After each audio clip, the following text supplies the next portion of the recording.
KCB employees cooperative society തെരഞ്ഞെടുപ്പുമായി ബന്ധപ്പെട്ട് Kerala electricity employees confederation INTUCയും കേരള പവർ ബോർഡ് ഓഫീസ് ഫെഡറേഷനും ചേർന്ന് പാലക്കാട് വൈദ്യുതി ഭവനിൽ പ്രചാരണ യോഗം നടത്തി.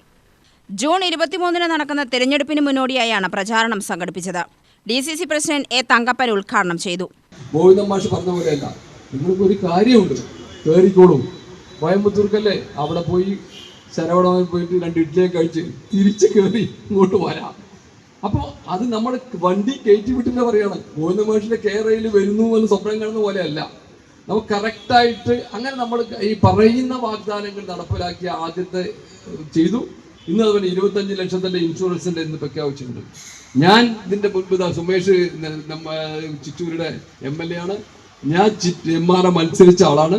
ആരെങ്കിലും ഇവിടെ അടുത്തുണ്ടെങ്കിൽ ഞാൻ പറയാം, ഞാൻ അന്ന് പറഞ്ഞിരുന്നു, ഞാൻ തോറ്റത് 1500 വോട്ട് കിട്ടി ഞാൻ ജയിച്ചു, പക്ഷെ തോറ്റു. അത് ഞാൻ അംഗീകരിക്കുന്നു. ഇവരെ പോലെ തോറ്റിട്ടും തോറ്റില്ല എന്ന് പറയുന്നില്ല, ഞാൻ തോറ്റു. 1500 വോട്ട് ജയിക്കുന്ന ആളാണ്, തോറ്റു. ഇവിടെ ഞാൻ ജനങ്ങളുടെ മുന്നിൽ ഒരു കാര്യം പറഞ്ഞിരുന്നു. MLA അഡ്വക്കേറ്റ് സുമേഷ് അച്യുതൻ മുഖ്യപ്രഭാഷണം നടത്തി. കേരള ഇലക്ട്രിസിറ്റി എംപ്ലോയീസ് കോൺഫെഡറേഷൻ സംസ്ഥാന ജനറൽ സെക്രട്ടറി ഷമീം നാട്യമംഗലം അധ്യക്ഷത വഹിച്ചു. യോഗത്തിൽ Kerala power board officers confederation ജില്ലാ president Vijeesh, K. Shanmukhan, K. Kaja, Anoop തുടങ്ങിയവർ സംസാരിച്ചു. UTV news, Palakkad.